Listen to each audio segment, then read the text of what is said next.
خواتین کی امامت۔ عورت اپنی فطرت اور ساخت کے لحاظ سے پوشیدہ رکھنے کے لائق ہے۔ اسی حقیقت کو نبی کریم صلی اللہ علیہ وسلم نے ان الفاظ میں بیان فرمایا ہے، عورت چھپانے کے لائق ہے، اور جب وہ باہر نکلتی ہے تو شیطان تاکنے لگ جاتا ہے۔ جابر بن عبداللہ رضی اللہ عنہما کہتے ہیں کہ رسول اللہ صلی اللہ علیہ وسلم نے فرمایا، مردوں کی سب سے اچھی صف ان کی اگلی صف ہے، اور سب سے بری صف ان کی پچھلی صف ہے۔ عورتوں کی سب سے اچھی صف ان کی پچھلی صف ہے، اور سب سے بری صف ان کی اگلی صف ہے۔ نبی اکرم کے عہد مبارک میں اور اسی طرح سے صحابہ کرام اور تابعین و تبا تابعین کے زمانے میں بھی اس طرح کی کوئی مثال نہیں ملتی۔ حالانکہ ان ادوار میں ازواج مطہرات اور با کمال خواتین موجود تھیں، لیکن کسی کو بھی مسجد کا امام مقرر نہیں کیا گیا، یہاں تک کہ اس کی بھی کوئی مثال نہیں ملتی کہ انہوں نے با وقت ضرورت اپنے محرم مردوں اور شوہروں کی امامت کی ہو۔ حضرت جابر سے روایت ہے کہ رسول اللہ نے فرمایا، کوئی عورت کسی مرد کی امامت نہ کرے۔ حضرت علی کہتے ہیں، عورت کسی کی امامت نہ کرے۔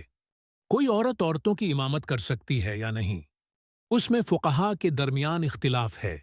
شافعیہ اور حنابلہ کے نزدیک اس کے لیے عورتوں کی امامت جائز، بلکہ ان کے لیے جماعت سے نماز پڑھنا مستحب ہے، اور حنفیہ کے یہاں تنہا عورتوں کی جماعت مکروہ ہم نماز ہو جاتی ہے۔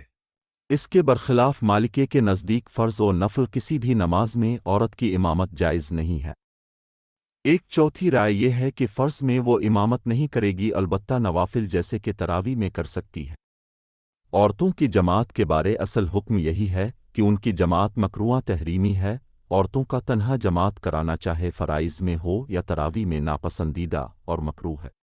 تاہم اگر کوئی خاتون حافظہ ہو اور حفظ کو محفوظ رکھنے کی غرض سے وہ صرف اپنے گھر کی عورتوں کو تراویح پڑھا دے تو شرعاً اس کی گنجائش ہے، اگرچہ اعتراض اس سے بھی بہتر ہے۔ رسول اللہ صلی اللہ علیہ وسلم نے ایک طرف مردوں پر جماعت کو واجب قرار دیا اور دوسری طرف عورتوں کے لیے مستحب بھی نہیں رکھا، بلکہ فرمایا کہ ان کا گھر میں نماز پڑھنا مسجد میں نماز پڑھنے سے بہتر ہے۔ فتنہ کا اندیشہ دو وجوہ سے پیدا ہوتا ہے، ایک تو دور دور سے خواتین کا آنا، دوسرا نماز پڑھانے والی حافظہ کی آواز۔ اس لیے اگر گھر کی خواتین یا پڑوس کی خواتین ایسے محفوظ گھر میں جمع ہو جائیں جہاں پردہ کا پورا اہتمام ہو اور دور سے آنا نہ پڑے، نیز امامت کرنے والی حافظہ خاتون قرآن ایسی معتدل آواز میں پڑھے کہ آواز نماز میں شریک ہونے والی خواتین تک محدود رہے، غیر محرموں تک نہ پہنچے، تو اس کی گنجائش ہے۔ البتہ حضرت عائشہ رضی اللہ تعالیٰ عنہا کی روایت کے مطابق خواتین امامت کرتے ہوئے صف کے بیچ میں ہی کھڑی ہوں گی، نہ کہ صف کے آگے۔ چنانچہ روایت ہے کہ حضرت عائشہ رضی اللہ تعالیٰ عنہ رمضان کے مہینہ میں خواتین کی امامت کرتی تھیں اور بیچ میں کھڑی ہوتی تھی۔